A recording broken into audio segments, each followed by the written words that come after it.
So welcome student with the new episode 20। आज हम बात कर रहे हैं अपने next chapter that is about the poverty. Poverty काफी इंटरेस्टिंग चैप्टर है। अगर हम इसके बारे में बात करें, इसमें हम सिर्फ 3 ही चीजें पढ़ेंगे। लर्निंग ऑब्जेक्टिव्स अगर हम करें इस चैप्टर के, तो सबसे पहले जो हमें पता चलेगा that is about the relative and absolute poverty क्या होती है। Then after causes of poverty, क्या कारण है पॉवर्टी के, किस तरह से इरेडिकेट्स यानी मिटाई जा सकती है poverty. And lastly government poverty को रिमूव करने के लिए क्या स्टेप्स उठाता है। तो 3 ही चीजें हैं, इसमें ज्यादा कुछ भी नहीं है। वैसे देखा जाए तो ये सिलेबस में आई थिंक नहीं है, लेकिन फिर भी आपको करवाया जा रहा है। तो न्यू सिलेबस रिवील जो होगा उसको आपको मैंने मेंशन किया है, तो प्लीज आप एक दफा उसको जरूर देखें। पॉवर्टी एक बड़ी आसान सी बात करें तो गरीबी, समझ ही रहे हैं पॉवर्टी क्यों होती है गरीबी। सो इसमें सबसे ज्यादा आसान है, जनरल टॉपिक है। आप जितने भी अपने चैप्टर्स रहने वाले बिल्कुल जनरल रहने वाले हैं। सबसे अगर बात करें हम पॉवर्टी की, तब person who is unable to fulfil his basic needs that is a food, shelter and cloth. अब तो उन्होंने एजुकेशन को भी डाल दिया हुआ है, तो अपनी पढ़ाई लिखाई भी ना कर पाए।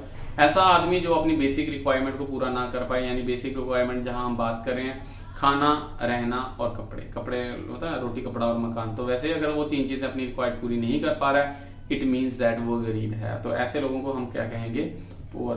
तो पॉवर्टी एक प्रोसेस है, ऐसी चीज जहां पे हम लोग कहते हैं कि एक आदमी जो कि गरीब है उसको हम वो कहेंगे। अब 2 तरह की पॉवर्टी होती है, एक होती है रिलेटिव पॉवर्टी, एक होती है एब्सोल्यूट पॉवर्टी। रिलेटिव पॉवर्टी होती है कि कंपैरिजन में, कि इंडिया गरीब है, दूसरे देश है तो इंडिया अमीर है। इंडिया में भी काफी अमीर लोग हैं, अंबानी जैसे लोग बैठे हैं अमीर, बट फिर भी हम कहते हैं India is a poor country. तो एज कम्पेयर टू हम रिलेटिवली बात कर रहे हैं। जैसे हम कहते हैं हम अपने घर में तो अमीर हैं, लेकिन हम कंपेयर करें अपने पड़ोसी से, किसी और के साथ, अंबानी के साथ, तो हम कहते हैं हम इतने अमीर कहाँ, हम तो गरीब हैं। That is about the relative poverty. Absolute poverty means exactly हम कितने गरीब है, हमारी कितनी है। इनकम तो सबकी होती है, एग्जैक्टली ऐसे बात कर ले, सबकी इनकम होती है। तो मेरी इनकम अगर 40,000 है, हम कहते हैं मेरी इनकम 40,000, दैट इज एब्सोल्यूट। और रिलेटिवली यार उसके कंपेरेटिवली 20,000 कम है, तो उसके कंपेरेटिवली उसके कंपेयर में मेरी अपनी तो है, बट हम रिलेटिवली बात करें। सो relative poverty refer in the relations of different classes and religion and the countries. तो ऐसी पॉवर्टी जिसको हम दूसरे के रिलीजन, दूसरे के रीजन वाइज, दूसरे सेक्शन वाइज या दूसरी कंट्रीज वाइज हम उसको रिलेट कर रहे हैं। The country of the classes of the poor whose level of the living is low related to the this. Just hold on sorry. So relative poverty की अगर बात करें तो रिलेटिव तो मतलब समझ आ गया कि दूसरे के साथ कंपेयर करना। और एब्सोल्यूट पॉवर्टी की अगर बात करें तो एग्जैक्टली एक लाइन बनाई जाती है कि हम कितने गरीब है, जिसको हम बीपीएल और एपीएल कहते हैं। एक नॉर्मल लाइन होती है, उसको डिवाइड किया जाता है, यानी इमेजिनरी लाइन होती है। ये नहीं है कि आपको लाइन दिखेगी और देखेंगे हाँ इस पे है या नहीं है। That is just imaginary line, जो कि WHO वर्ल्ड हेल्थ ऑर्गेनाइजेशन ने बनाई हुई है। और वर्ल्ड हेल्थ ऑर्गेनाइजेशन ने कहा है कि एक आदमी, अब 2 तरह से बनाई है, एक तो एक्सपेंडिचर पे बनाई है और एक उन्होंने कैलोरीज पे बनाई है। तो उन्होंने कहा कि अगर एक आदमी जनरली अगर बात करें अर्बन एरियाज की, तो अगर कहते हैं कि एक अर्बन एरिया में अगर एक आदमी 860 रुपए खर्च करता है, या एक रूरल एरिया में 672 की कंजप्शन करता है, तो उसके नीचे वाले लोग जो होंगे वो गरीब कहलाएंगे। यानी कि इससे नीचे के जो लोग होंगे वो गरीब कहलाएंगे। जबकि कैलोरीज की अगर बात करें तो उन्होंने कैलोरीज वाइज भी ये मेंशन किया। आप अपनी बुक को रीड आउट करेंगे तो आपको कैलोरीज भी वहां पे मेंशन होंगी। तो कि रूरल और अर्बन एरियाज के 2000 एंड 3500 कैलोरीज की बात की गई है, कि रूरल एरियाज को कैलोरी 3500 3300 के अराउंड है, और अर्बन एरियाज के लोगों को 27 to 2900 कैलोरीज जरूर यूज करनी है। अगर एक आदमी पर डे में रूरल और अर्बन एरिया इन क्राइटेरिया को फुलफिल नहीं कर पाता है, तो वो गरीब है। एग्जैक्टली वो गरीब है, खुद को वो कंसिडर करेगा। तो स्पेंडिंग वाइज, कंजप्शन वाइज, यानी कि एक रूरल एरिया का 672 एंड अर्बन एरियाज में 860 रुपीज जो खर्च नहीं कर रहा वो गरीब है। और कैलोरी वाइज अगर एक रूरल एरिया में 3300 कैलोरीज नहीं ले रहा और अर्बन एरिया में 2900 कैलोरीज नहीं ले रहा है, तो वो गरीब है। ऐसे लोगों को एब्सोल्यूट पॉवर्टी में रखा गया है। सो इसकी एक मार्क्स की ही डेफिनेशन आती है, एब्सोल्यूट पॉवर्टी और जो हमारी रिलेटिव पॉवर्टी की। इसको आप प्लीज एक डेफिनेशन की तरह ही देखें, बाकी आपको समझने के लिए जरूरी है कि रिलेटिव पॉवर्टी होती है कि रिलेटिवली हम दूसरी कंट्री के साथ रिलेट करें कि कितने गरीब हैं। एब्सोल्यूट पॉवर्टी एग्जैक्टली हम कितने, अगर 3300 कैलोरीज है तो मेरी 37 है, तो मैं अबव पॉवर्टी लाइन हूं। और अगर मेरी 29 है तो मैं देख सकता हूं मैं कितना गरीब हूं, देख सकते हैं। इस तरह से सबसे मेन इंपॉर्टेंट पॉइंट की बात करें जो इस चैप्टर में सबसे ज्यादा important, that is causes of poverty. क्या कारण है पॉवर्टी के, क्यों होती है पॉवर्टी, गरीबी के कारण क्या है। सबसे पहले अबाउट नेशनल प्रोडक्ट हमारे कम है, that is the low national product. Please अपने डेटा अगर करना चाहें तो आप कर सकते हैं, जैसे यहाँ पे दिया हुआ है 2011 एंड 12 73,28,878 करोड़ रुपीस जो थे देश में थे। तो अगर हमारे देश में जितना ज्यादा पैसा होगा, जितनी ज्यादा प्रोडक्शन होगी, जितने ज्यादा लोगों की इनकम होगी, हम उतने ही ज्यादा अमीर होंगे। बट अगर देश में पैसा कम है, पैसा तो तभी कम है ना जब हमारे पास पैसा कम है।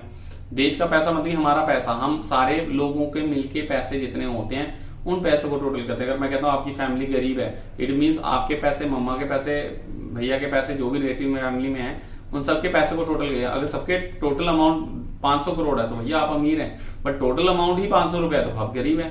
तो नेशनल प्रोडक्ट यानी नेशनल इनकम अगर कम होगी तो नेचुरली ये चीज है कि देश के पैसे कम, मतलब कि देश के लोगों के पास पैसे कम है, और वही चीज रीजन बनती है कि गरीबी का। Second one about the low rate of growth, हमारी ग्रोथ रेट जो है वो कम है। हमारी जीडीपी 2 या 3% बढ़ती है, जिसकी वजह से हम ये कह सकते हैं कि हमारी ग्रोथ रेट कम होने का, अगर ग्रोथ ही अच्छी नहीं होगी तो ऑब्वियसली हम गरीब ही रह जाएंगे। तो ग्रोथ रेट कम होने की वजह से भी हमारी पॉवर्टी देश में बढ़ रही है। हैवी प्रेशर ऑफ पॉपुलेशन, यानी चीजें कम है और लोग ज्यादा है, पॉपुलेशन ज्यादा है। अब देखिए कितने सारे लोग अनएम्प्लॉयड रह जाते हैं। अनएम्प्लॉयड होने का रीजन ये है कि ज्यादा पॉपुलेशन है, लोग काम नहीं, जॉब 100। सिंपली एग्जांपल दे रहा हूँ, अभी रिसेंटली एग्जांपल जो 4 अक्टूबर को 2020 आई नो वीडियो कब देख रहे हैं, तो ये यूपीएससी का एग्जाम हुआ जिसमें हमने बात करें आईएएस की। तो यूपीएससी का जो सिविल सर्विस का एग्जाम हुआ, वहां पे अराउंड जो 1100 पोस्ट थी उसके लिए 11 लाख लोगों ने फॉर्म भरा। तो इतनी सी जॉब है और इतने सारे लोग भरेंगे तो ऑब्वियसली कितनी सारी अनएम्प्लॉयमेंट तो हो ही जाएगी। तो वही चीज है कि हैवी प्रेशर ऑफ पॉपुलेशन, जितनी ज्यादा पॉपुलेशन होगी उतनी चीजें बनानी पड़ेगी, चीजें कम होगी तो महंगाई होगी, महंगाई होगी सारा पैसा खाने में चला जाएगा, तो लोगों को पैसा मिलेगा क्या। इन्फ्लेशनरी प्रेशर, महंगाई का भी दबाव है। देखो ना तो लोगों का पैसा है, ना प्रोडक्शन है, ना ग्रोथ है, तो ऑब्वियसली क्या होगा, महंगाई तो होगी। और महंगाई होना मतलब कि गरीबी को बढ़ाना। जहां पे आप 100 रुपए से 10 चीजें खरीद सकते हैं, आप 100 रुपए से एक ही खरीद पाओगे, तो आपकी बेसिक रिक्वायरमेंट कहां से पूरी होंगी, और बेसिक रिक्वायरमेंट ना होना मतलब poverty. Chronic unemployment and under employment, Chronicle unemployment, time being unemployment. किसान देखिए सिर्फ हार्वेस्टिंग और उसमें ही काम कर रहे थे, फसल ग्रो करती है तो उसमें तो उसको काम नहीं होता। आइस फैक्ट्री में सिर्फ गर्मियों में काम है, सर्दियों में कोई काम नहीं होता। बैंकिंग की बात करें, मशीन्स लगा दी तो इसमें बाकी लोगों को अनएम्प्लॉयमेंट देखने को मिल रही है। तो उनकी अगर अनएम्प्लॉयमेंट हो रही है तो ऑब्वियसली इनकम नहीं है, इनकम नहीं है मतलब सोर्स ऑफ इनकम नहीं, तो मतलब पैसा नहीं, पैसा नहीं मतलब गरीबी। सो क्रॉनिक अनएम्प्लॉयमेंट होती है, टाइम बीइंग अनएम्प्लॉयमेंट होती है, 6 महीने काम मिलेगा, 6 महीने काम नहीं मिलेगा। तो यही रीजन से आता है कि जिसकी वजह से हम कहते हैं कि हमारी गरीबी बढ़ रही है। कैपिटल डेफिशिएंसी, हमारे पास पैसा नहीं है, हमारे पास मशीनरी नहीं है, उतनी टेक्नोलॉजी नहीं है जिस तरह से हम अपनी प्रोडक्शन को बढ़ा पाएंगे, प्रोडक्शन के रेट कम कर पाए और हम अपनी एम्प्लॉयमेंट को बढ़ा पाए। अब बात करें possibilities of able and efficient entrepreneurs, हमारे पास प्रॉपर एंटरप्रेन्योर्स भी नहीं है। एंटरप्रेन्योर वो लोग जो अच्छे से काम करते हैं। आप खुद को देखें, आप अपने सराउंडिंग में देखें, जो लोग काम कर रहे हैं वो कितने इफेक्टिवली काम करते हैं। तो मोस्टली ये होता है कि आप यूट्यूब में वीडियोस देखें, हम लोग बाइक के स्टंट करते हैं, अमेरिकन स्टंट करते हैं, तो कितना डिफरेंस है। तो हम यही चीज कहते हैं कि हमारे एंटरप्रेन्योर्स, यहाँ पे काम करने वाले जो लोग हैं वही अच्छे नहीं है, होते हैं, मैं ये नहीं कहता अच्छे नहीं है, तो होते हैं, लेकिन वो मेजोरिटी जितने पॉपुलेशन और सारे के सारे इफेक्टिवली काम करें तो देश कहाँ पहुंचा। बट क्योंकि हमारे यहाँ पे इफेक्टिवली काम नहीं किया जाता, जिसकी वजह से ये भी एक कारण बनता है हमारी पॉवर्टी का।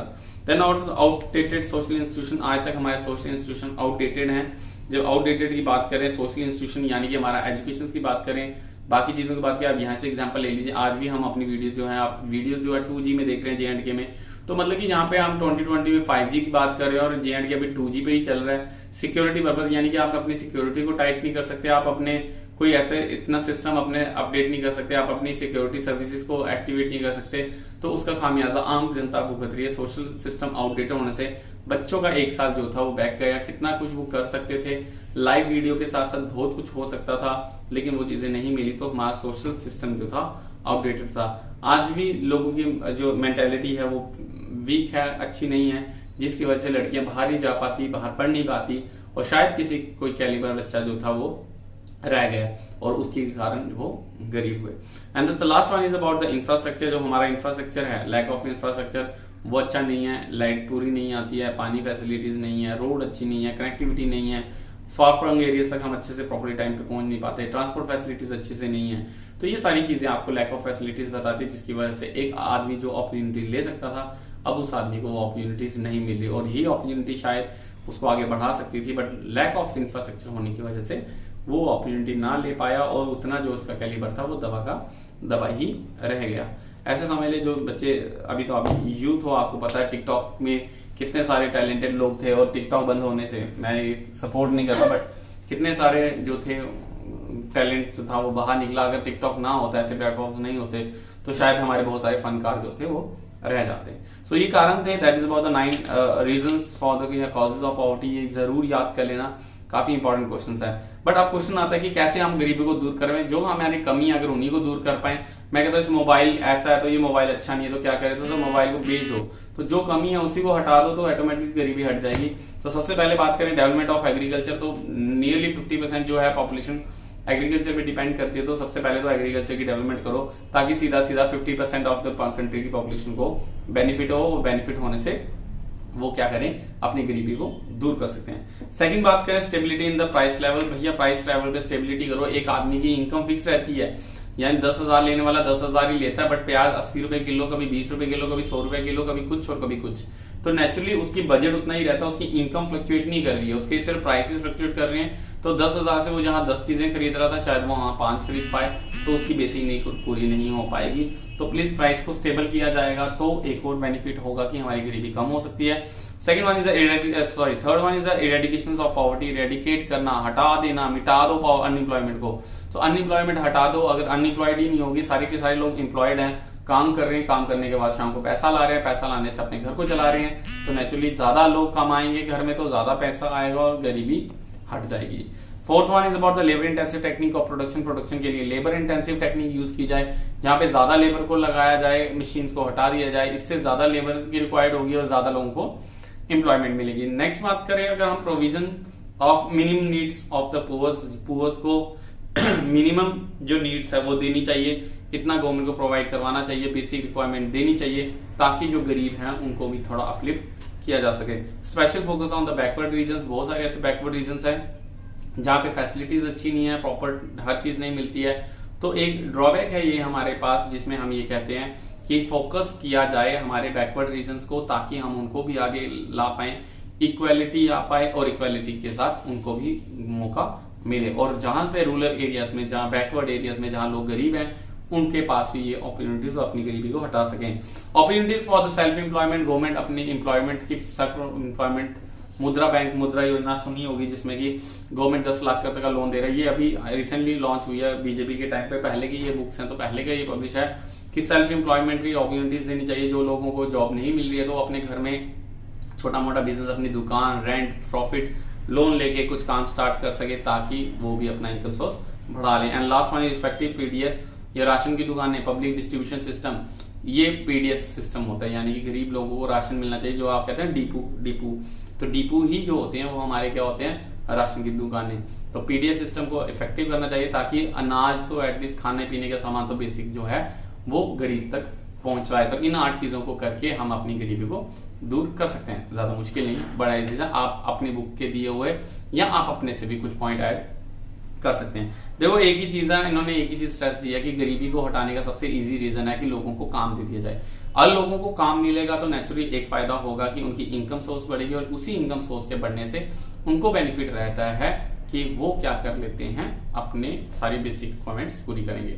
अब बात आती है major adopted by the government to remove poverty और poverty elevation program. Remind that इसमें से 3 या 4 नंबर में से क्वेश्चन आता है, और जिन इनकी मैं आपको नाम बताऊंगा उसमें से कोई भी 1 या 2 वो पूछेंगे, और आपने सिर्फ उसके बारे में लिखना है। कॉजेज सिंपली जर्नल है, आप लिख सकते हैं, कैसे रिमूव करने हैं, मेथड क्या है वो भी आप लिख सकते हैं। ये जो पॉलिसीज है वो पॉलिसी है जो गवर्नमेंट ने क्या किया। गवर्नमेंट ने क्या किया भाई, तो गवर्नमेंट ने पॉलिसीज इंप्लीमेंट की थी, गवर्नमेंट ने पॉलिसीज दी संसद में बैठ के कि इन चीजों के थ्रू वो गरीबी को हटा सकें। और सारे के सारे नाम हिंदी में होंगे, क्योंकि भारत देश हमारा, तो हिंदी ही हमारी मातृभाषा। तो हम कहते हैं कि यहाँ पे सारे के सारे जो योजनाएं थी वो हिंदी में थी। सबसे पहले बात करें, आप बुक देखें, प्लीज बुक्स को जरूर खोल लें। इसमें था दैट इज अबाउट स्वर्ण जयंती ग्राम स्वरोजगार योजना। स्वर्ण जयंती, समझ, स्वर्ण जयंती मतलब एक जयंती है, गोल्डन जो एरा कहते हैं, गोल्डन जुबली जिसको कहते हैं। तो ग्राम स्वरोजगार योजना, गांव के लोग, ग्राम मतलब ग्राम गांव, स्वरोजगार मतलब सेल्फ एम्प्लॉयमेंट, योजना मतलब स्कीम। तो ऐसी स्कीम लॉन्च की गई 1999 में अप्रैल में विलेजेस में कि जहां पे लोग जो है खेती बाड़ी नहीं कर रहे, कोई काम नहीं कर रहे, उनको पैसा दिया जाए ताकि वो अपनी सेल्फ एम्प्लॉयमेंट जनरेट कर पाए और ताकि खेती बाड़ी पे ना डिपेंड रहे, जब खेती हो रही है तो अपने कुछ और भी काम कर पाए। तो इसमें दो जो प्रोग्राम थे IRDP और TRYSCM, इनको याद रखिए। ज्यादा से ज्यादा पॉलिसी क्या थी, दो पॉलिसीज गवर्नमेंट चलाई थी। उन्होंने कहा यार दो पॉलिसीज पे पैसा क्यों लगाना, दो लोगों को क्यों रखना है, इन दोनों पॉलिसीज को मर्ज करके एक ही पॉलिसी बना दो, यानी कि IRDP यानी इंटीग्रेटेड रूरल डेवलपमेंट प्रोग्राम और second for the training for the rural youth and the self employment programme. तो ये दो प्लान चल रहे थे, इनको बंद करके इन्होंने कहा स्वर्ण जयंती ग्राम स्वरोजगार योजना। तो उन्होंने एक पॉलिसी बना दी जो कि 1999 में लॉन्च की गई और इस पॉलिसी का नाम था, जिसमें कि सेल्फ एम्प्लॉयमेंट लोगों को प्रोवाइड करवाई जाएगी through the financial help. Remind that ये सारा लिखना पड़ेगा, आपको बुक में भी दिया गया है, डेट्स दी गई हैं, नाम दिया गया पॉलिसीज का। प्लीज इसको रीड आउट और अपनी कॉपी में जरूर लिख लें। सेकंड बात करें संपूर्ण ग्रामीण रोजगार योजना। संपूर्ण मतलब सारे के सारे ग्रामीण रोजगार, गांव को रोजगार होना चाहिए। जिनके पास तो खुद की खेती है, खुद के ट्रैक्टर हैं, खुद का काम है, उनको कोई बात नहीं है। जिनके पास काम नहीं है गांव में, उन लोगों को आइडेंटिफाई किया जाएगा, उनको काम दिया जाएगा और उनसे काम लिया जाएगा। सो SGRY की बात करें तो ये योजना जो थी 1 सितंबर 2001 में लॉन्च की गई और इसमें भी अगर बात करें तो जवाहर ग्राम समृद्धि योजना एंड एम्प्लॉयमेंट एश्योरेंस स्कीम, दो स्कीम्स थी। जवाहर जो हमारी ग्राम समृद्धि योजना थी और दूसरी जो थी एम्प्लॉयमेंट एश्योरेंस स्कीम, इन दोनों को बंद करके इन्होंने संपूर्ण ग्रामीण रोजगार योजना बनाई और ये भी गांव के लिए थी। और यहाँ पे भी इनका मोटिव यही था, ये 2001 में आई और इसका मोटिव भी यही था कि गांव के सारे लोगों को जॉब मिलनी चाहिए। थर्ड अगर बात करें प्रधानमंत्री ग्राम उद्योग योजना, ग्राम उद्योग योजना यानी कि स्मॉल स्केल इंडस्ट्रीज को प्रमोट करने के लिए गांव में जो छोटी छोटी इंडस्ट्रीज सेटअप की जाएंगी उसकी योजना थी। उसमें इन्होंने कहा कि ऐसी योजना बनाई जाए जो कि 2001 में लॉन्च की गई और इसमें इन्होंने primary education, drinking, health, housing, road, ये सारी चीजों को बेसिक रखा और इसको प्रायोरिटी देके गरीबी की बेसिक रिक्वायरमेंट को पूरा करने की कोशिश की। देन आफ्टर जयप्रकाश रोजगार गारंटी योजना, ये भी एक बैकवर्ड एरियाज के लिए थी, रूरल एरियाज के लिए ही एक लॉन्च की गई थी। इसमें बड़ा ज्यादा कुछ डिटेलिंग नहीं है, आपने भी बुक में देखा होगा, आप इतने ही लिखेंगे। इसके बाद थे स्वर्ण जयंती शहरी रोजगार योजना। जितनी भी हमने योजनाएं पढ़ी वो सिर्फ ग्राम यानी विलेज के लिए थी, रूरल एरियाज के लिए, बैकवर्ड एरियाज के लिए। तो शहर में भी तो अनएम्प्लॉयमेंट थी, शहर में भी लोगों को चाहिए था, तो उन्होंने क्या किया, शहरी योजना यानी शहरी रोजगार योजना, ये 1997 1 दिसंबर 1997 में लॉन्च की गई और इसमें दो यानी USEP एंड UWEP यानी कि urban self employment programme, urban wage employment programme, दोनों को मर्ज करके बंद करके इसको एक ही बना दिया गया, स्वर्ण जयंती शहरी रोजगार योजना। तो 1997 में लॉन्च की गई ताकि गांव के साथ साथ शहर के लोगों को भी एम्प्लॉयमेंट मिल सके। इसके बाद थी प्राइम मिनिस्टर रोजगार योजना। ये तो पूरे प्राइम मिनिस्टर रोजगार योजना पूरे गांव और शहर के लिए थी। जो आदमी अनएम्प्लॉयमेंट में है, अनएम्प्लॉयड है, उसको कोई ना कोई काम दिया जाए। उसमें 1 लाख तक का जो था उनको पैसा दिया जाता था और दूसरी एक्टिविटी को 2 लाख दिया जाता था, 1 लाख तक पैसा दिया जाता ताकि वो अपनी काम को बढ़ा सके सेल्फ एम्प्लॉयमेंट के लिए। Development of the small scale and the cottage industries समझने की जरूरत नहीं है। डेवलपमेंट की गई स्मॉल और कॉटेज इंडस्ट्रीज को। मिनिमम नीड प्रोग्राम, एक प्रोग्राम चलाया गया मिनिमम नीड प्रोग्राम, जहां पे बेसिक से बेसिक रिक्वायरमेंट जैसे एजुकेशन, हेल्थ और जो हमारे क्लोथ, शेल्टर, ये सारी चीजें जो थी वो प्रोवाइड करवाई गई उन लोगों को जिनके पास ये मिनिमम बेसिक रिक्वायरमेंट्स नहीं थी। गवर्नमेंट अपने खर्चे पे ये सब कुछ बनाती थी। सुलभ शौचालय आपने भी शायद अपने गांव में देखा होगा, गरीब सा आदमी था जिसने कभी सुलभ शौचालय नहीं बनाया था, तो गवर्नमेंट ने उनको टॉयलेट बना के दिया। वैसे ही जो बेसिक रिक्वायरमेंट थी जिनकी नहीं थी तो उनको ये सारी चीजें प्रोवाइड करवाना एक चुनौती थी। 20 पॉइंट प्रोग्राम, ये 1982 में, ये काफी पुराने 20 पॉइंट प्रोग्राम, इसमें 20 पॉइंट रखे गए। बहुत सारे हैं, drinking water, rehabilitation of the bonded labour, agriculture को बढ़ाना, मिनिमम वेजेस सेट करना, प्रोडक्शन इंक्रीज करना, 20 चीजें रखी गई। तो ये सारी चीजें जो थी इस पॉलिसी में रखी गई ताकि जो था वो गरीबी को हटाने में हेल्पफुल रहे। And the last one is the MNREGA. ये तो सब जानते हैं, महात्मा गांधी जो national rural employment guarantee scheme है, यहाँ पे 100 दिन के लिए लोगों को काम दिया जाता है और इस 100 दिन के काम में उनको वेजेस दी जाती है, यानी 100 डे वर्क होता है। तो ये उन लोगों के लिए फायदा है जो क्रॉनिक अनएम्प्लॉयमेंट भी होते हैं, जिनको पास बिल्कुल काम नहीं है, और ये काफी इफेक्टिवली काम किया। तो ये कांग्रेस के टाइम पे आया था और इसने जो था बहुत सारे लोगों को एम्प्लॉयमेंट प्रोवाइड करवाई और इसी एम्प्लॉयमेंट के होने की वजह से ये जो था अनएम्प्लॉयमेंट को हल्के से रिमूव करने में सक्सेस भी रहा।